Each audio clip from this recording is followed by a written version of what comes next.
Hello, everybody. This is live, Late Night Baltimore, back again with another episode. Ain't that something, huh? 2 nights in a row almost. Well, you can see below, maybe it's 3, because the last time it was 970 days for the Don, and now the Don has 967 days. And that's all right with us.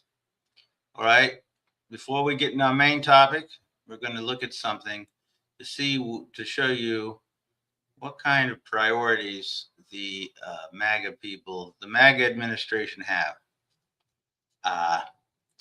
This is Scott Charlie McCarthy Besant press conference today talking about something that really, really matters. Okay, so let's see this. There he is, smiling Johnny. Sure is happy. All right, now we are going to watch this. I hope it comes out. See your signature next to President Trump's face on a $250 bill. Well, again, as Treasury Secretary, I have 2 mandates for U.S. currency. At present, no living person can be on U.S. currency, and the currency must say, "In God we trust." So right now, there is proposed legislation that in front of the House, in front of the Senate, to change the first requirement so that a living person, Donald J. Trump, could be on the $250 bill. So it's all in the hands of the, it's all up on Capitol Hill. All right, so that's what they're focused on there at the White House. Okay, now we're going to get into infrastructures and government stuff. And in case that's dry and I didn't hook you with that, let me throw our intro video. I love this. Oh, I just love this.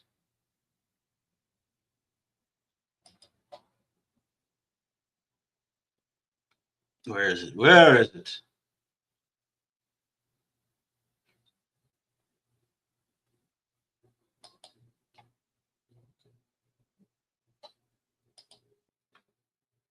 Play it now. Play. Samuel.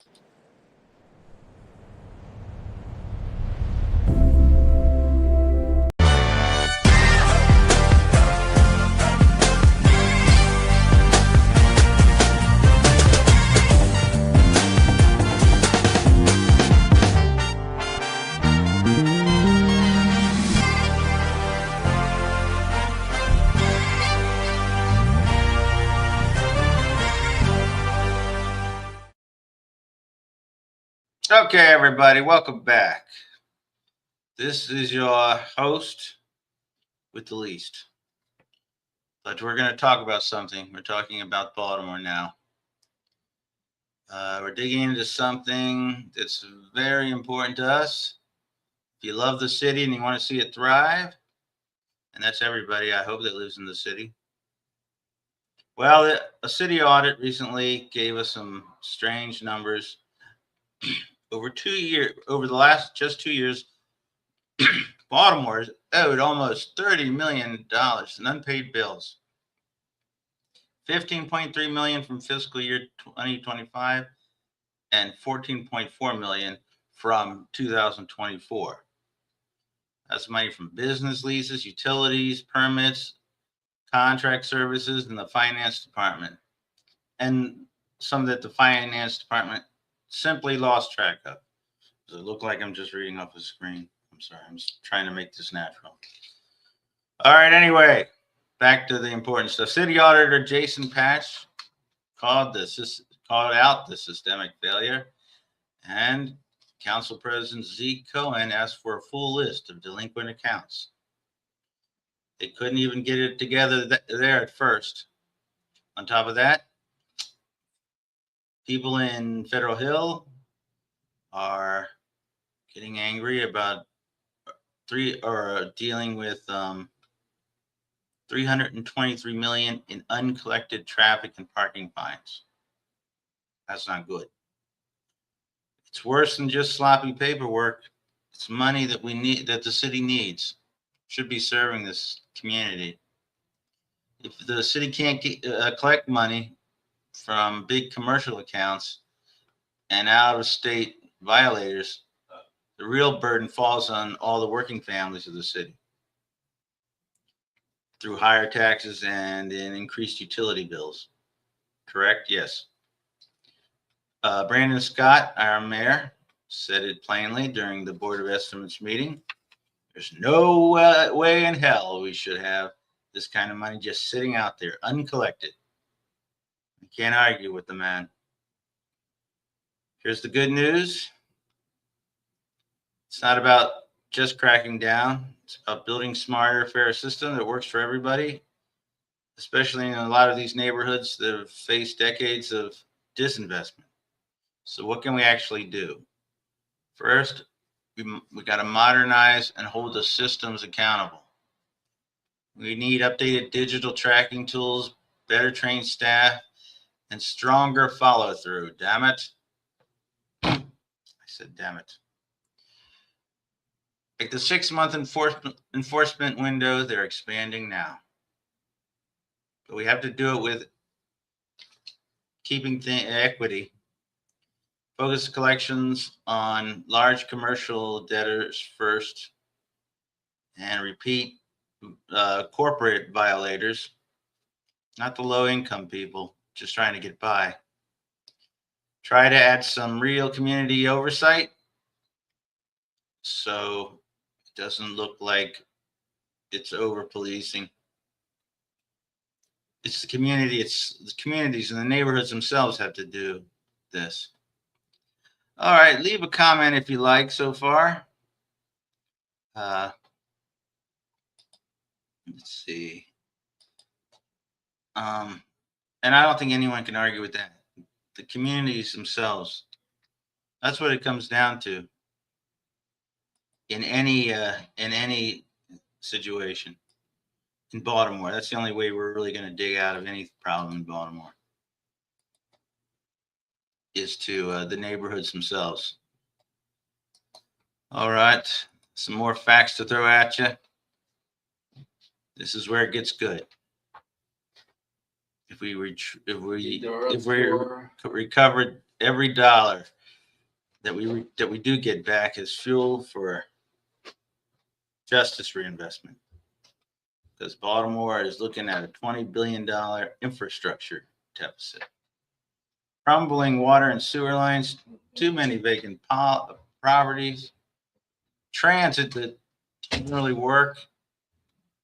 That could be so much better with some easy fixes, maybe modern buses and more buses with more consistent routes. You know, thankfully, there's already something happening. Mayor Scott's administration made modernizing public infrastructure a core priority in a 10-year financial plan. They're what we call right-sizing city properties, fixing underground utilities which need it, upgrading the Baltimore Convention Center, which is anything you do to that place would be an upgrade. We got $2 billion coming in state and federal funds. The MDOT and the MTA are pushing light rail modernization, trying to get a new metro subway, some new metro subway cars, and put in some transit-oriented development around stations like Reisterstown Plaza, Rogers Avenue, and Odenton. This kind of improvement in transit will bring in affordable housing, increase local jobs, and more vibrant neighborhoods if we do it right. And we can. Now, to continue, and not to be outdone, let's see what we got over here more. More information. More than we can handle, damn it. If you like what you're seeing and you want to support a show that supports Baltimore, I do ask you to like and subscribe. We do national, but we try to relate it to what we do in our daily lives here in the city. All right, this year alone. Hold on now, everybody. We got a beast in the studio.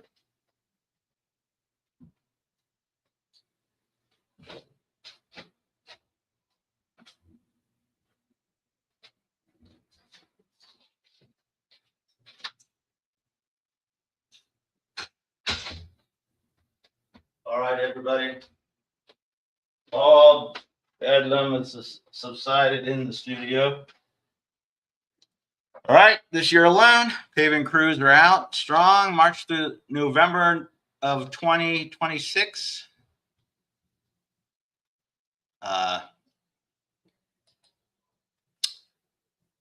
They've been out there.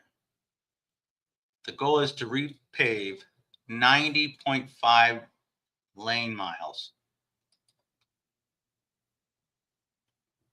of city streets. Imagine that, 90.5.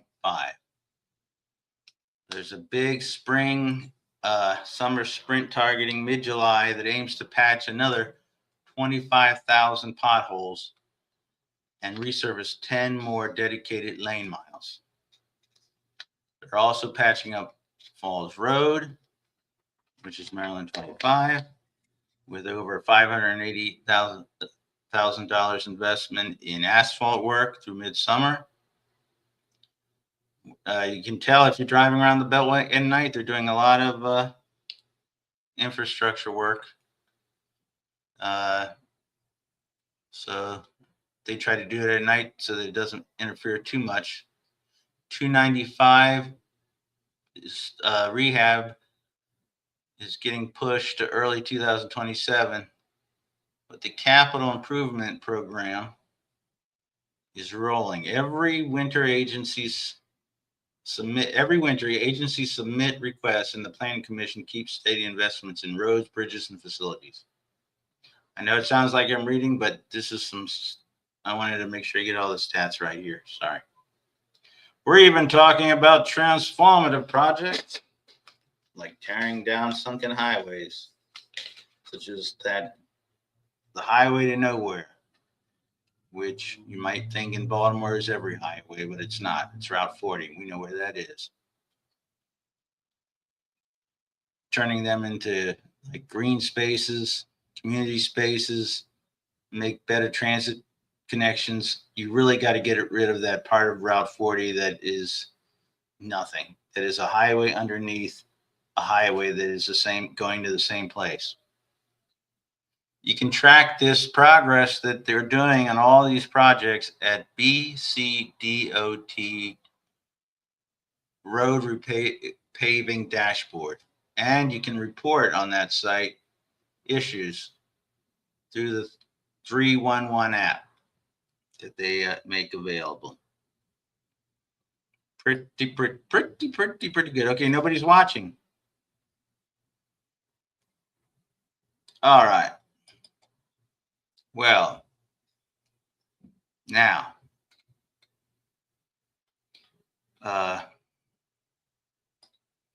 we want to say that the Orioles were tied at 1 in the 7th inning. The game's downtown tonight. Okay, people who care about the city, we got to supercharge this.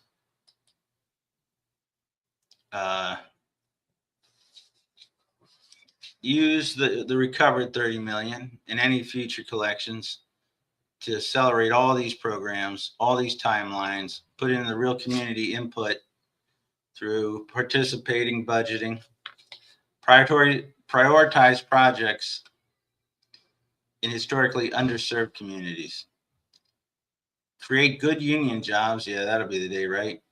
In historically unserved neighborhoods, create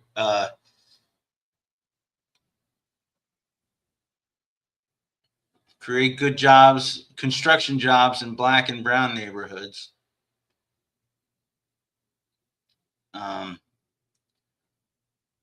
Pair infrastructure repairs with strong tenant protection so families aren't displaced as areas get better. Make sure the water and sewer upgrades continue. Every block needs clean water. And why? Because we deserve a better city. We deserve a city government that's competent, transparent, and truly works for us. We got to fix these billing leaks. Now, no administration in Baltimore, everybody is you have an impossible job. You can only manage, you cannot solve, but you can get better. And we can all do better. At least the mayor's addressing these problems, talking about them, getting them out there, and trying to come up with solutions. I don't know how he's doing, what people think of his job overall. Nobody likes their mayor. Nobody likes their governor in Maryland after a while.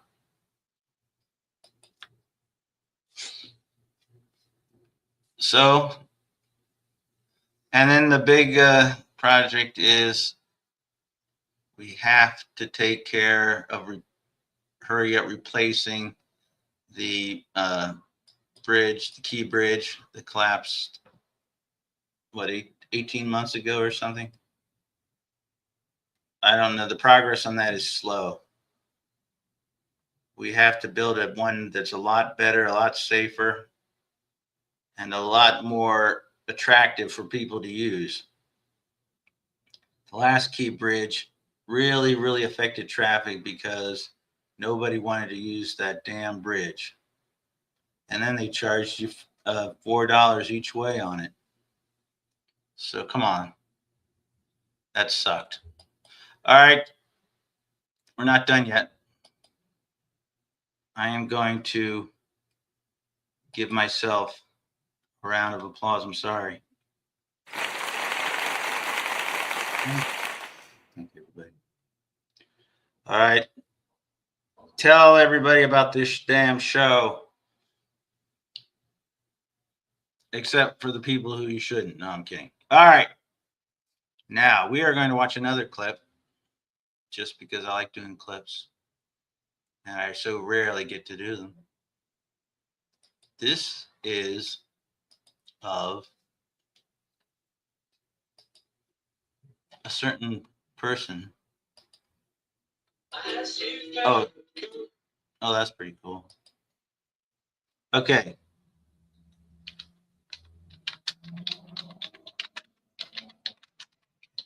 Oh, now. All right. We are going to look at a person who's maybe one of the more obnoxious people that we can think of, besides myself. That's okay, cheap joke. And let's look at that person. It's J.D. Vance. Very shady Vance, they call him. Shady Vance. And they're right. Here he is. Let's watch the Shadester. Let's see what he's talking about. Nothing good. Wait, we got this. Grip, stability, commercial. precision. We're advertising to somebody. Driving. That's all right. I'm the edema building up in your lower legs, and most compression socks can't even touch me. Let me show you what's actually happening beneath your skin. I don't want to know. This is the only commencement speech that I'm giving this year, and so I've watched a few highlights of graduation speeches where this or that corporate leader will discuss artificial intelligence, AI, and be met with literal boos. Now, you can't boo me. I'm the Vice President of the United States. But your fellow Americans are understandably, they're worried about AI, about how it will affect the labor market, how it will distribute resources, and how it has fundamentally changed how we interact with one another, our social lives. But the thing I worry about most with AI is how it will change warfare. Now, Pope Leo XIV, in a recent document, encouraged us as human beings not to outsource the most important moral decisions to digital technology. And I want to endorse that sentiment and make it more Man, that guy is, you talk about a load. Jeez. That guy is a load. Also, if I may, I'm going to address something he said there. He said people are met with literal booze. Is there such thing as figurative booze?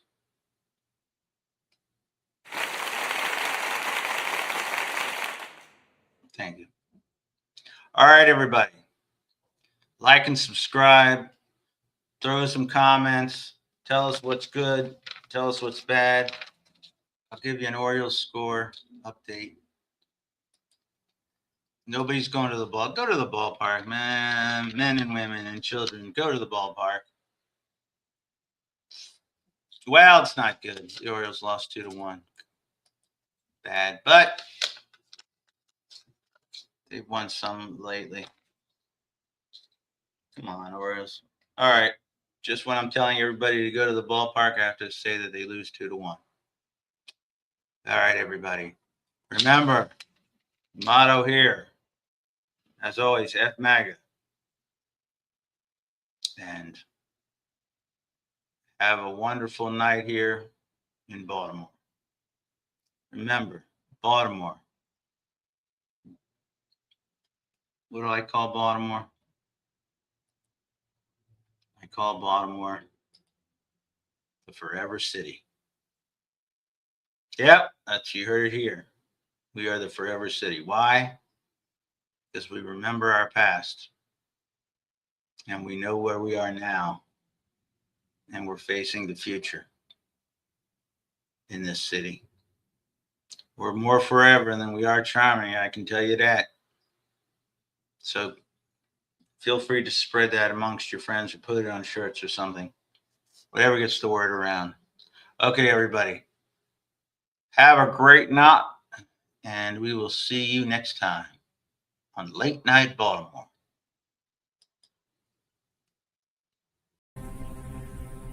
Big Rooster.